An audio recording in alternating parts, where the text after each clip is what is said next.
જય શ્રી કૃષ્ણ. વિષ્ણુ સહસ્ત્ર નામનો પાઠ. ભક્તો, વિષ્ણુ સહસ્ત્ર નામ સ્તોત્ર એ મહાભારતના અનુશાસન પર્વમાં ભીષ્મ પિતામહ દ્વારા યુધિષ્ઠિરને જણાવવામાં આવેલ ભગવાન વિષ્ણુના 1000 પવિત્ર નામો છે, જેનો પાઠ કરવાથી પાપોનો નાશ, મોક્ષ પ્રાપ્તિ અને ભય મુક્તિ મળે છે.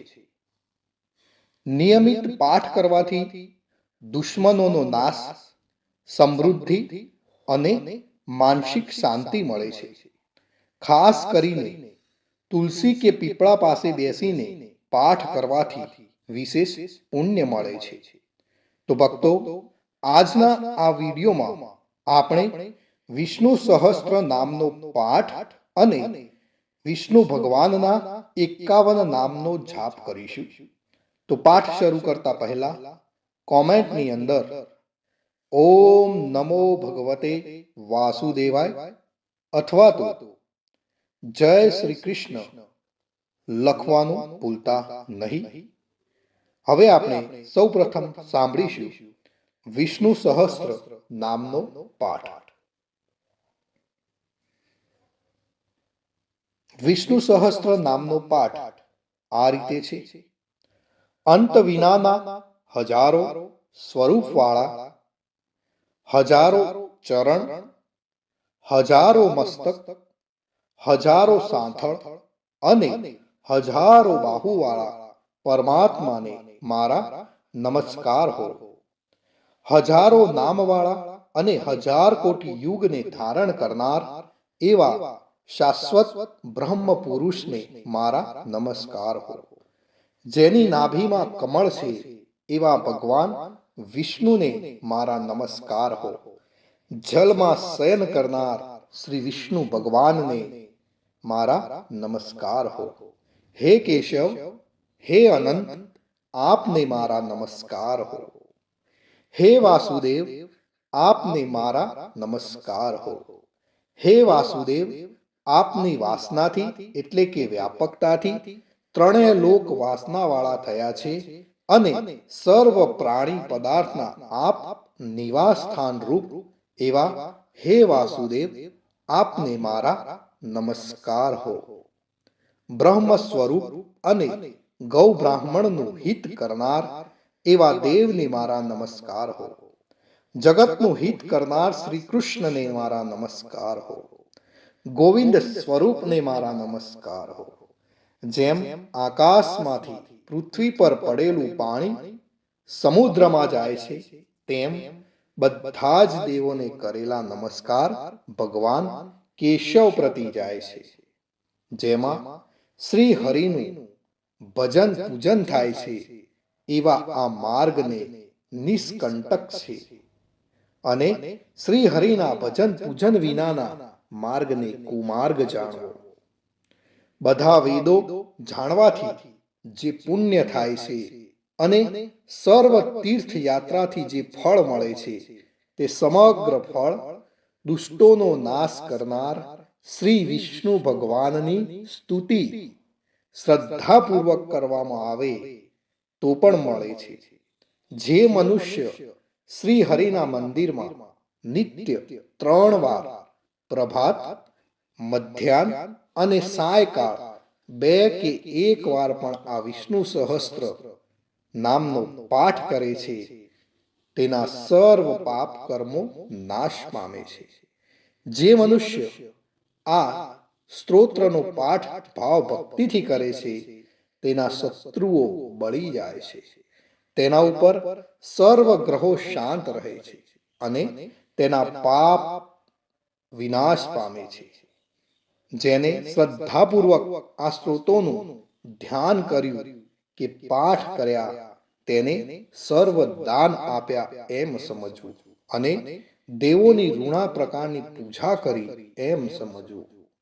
ભગવાન વિષ્ણુ કહે છે, જે મનુષ્ય દરેક બારસના દિવસે મારી સમીપ આ સહસ્ત્ર નામનો પાઠ કરે છે, તેને આલોક કે પરલોક કોઈ પણ ઠેકાણે ભય રહેતો નથી અને તેના કરોડો કલ્પનાના પાપ ધીમે ધીમે બળી જાય છે. હે અર્જુન, જે મનુષ્ય પીંપળાની પાસે કે તુલસી પાસે બેસીને આ શ્રી વિષ્ણુ સહસ્ત્ર નામનો પાઠ કરે છે તે કરોડો ગાયોના દાનનું ફળ પામે છે. વળી જે મનુષ્ય નિત્ય શિવાલય અથવા તો તુલસીના વનમાં બેસીને નિત્ય શ્રી વિષ્ણુ સહસ્ત્ર નામનો પાઠ કરે છે તે મોક્ષ પામે છે અને તેના બ્રહ્મ ઇત્યાદિ ઘોર પાપ હોય તો પણ તે સર્વ નાશ પામે છે. એવું ચક્રધારી ભગવાન વિષ્ણુનું વચન છે. ઇતિ શ્રી જન્મ મહાભારત ભીમ યુધિષ્ઠિર સંવાદે શ્રી વિષ્ણુ દિવ્ય સહસ્ત્રના સ્તુતિ સંપૂર્ણ. ભક્તો, વિષ્ણુ સહસ્ત્ર નામના પાઠમાં ભગવાન વિષ્ણુના 1000 નામનો ઉલ્લેખ કરવામાં આવ્યો છે, પણ આપણે વિષ્ણુ ભગવાનના 51 નામનો જાપ કરીશું. તો તમે પણ મારી સાથે સાથે જાપ કરજો. વિષ્ણુ ભગવાનના 51 નામનો જાપ. ઓમ વિષ્ણવે નમઃ. ઓમ ભૂતાત્મને નમઃ. ઓમ પરમાત્મને નમઃ. ઓમ પુરુષાય નમઃ. ઓમ અક્ષરાય નમઃ. ઓમ યોગાય નમઃ. ઓમ શ્રીમતે નમઃ. ઓમ કેશવાય નમઃ. ઓમ પુરુષોત્તમાય નમઃ. ઓમ શિવાય નમઃ. ઓમ સંભવાય નમઃ. ઓમ ભાવનાય નમઃ. ઓમ ઈશ્વરાય નમઃ. ઓમ પદ્મનાભાય નમઃ. ઓમ અમરપ્રભવે નમઃ. ઓમ શાશ્વતાય નમઃ. ઓમ કૃષ્ણાય નમઃ. ઓમ પવિત્રાય નમઃ. ઓમ પ્રાણદાય નમઃ. ઓમ પ્રાણાય નમઃ. ઓમ માધવાય નમઃ. ઓમ મધુસૂદનાય નમઃ. ઓમ ઈશ્વરાય નમઃ. ઓમ વિક્રમાય નમઃ. ઓમ ક્રમાય નમઃ.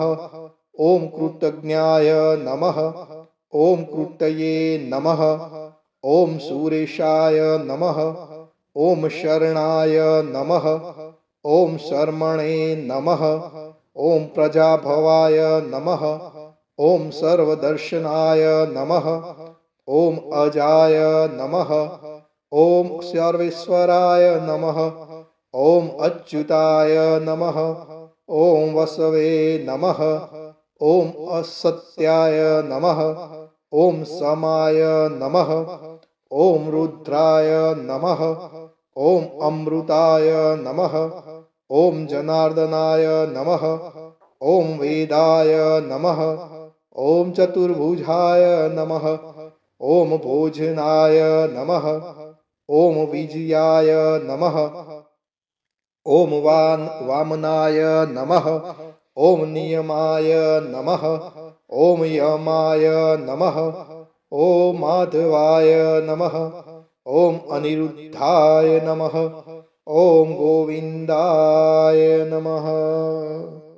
ભક્તો, અહીં આપણે વિષ્ણુ ભગવાનના 51 નામનો જાપ પૂર્ણ કરીએ છીએ. ભગવાન વિષ્ણુ સૌનું રક્ષણ કરે.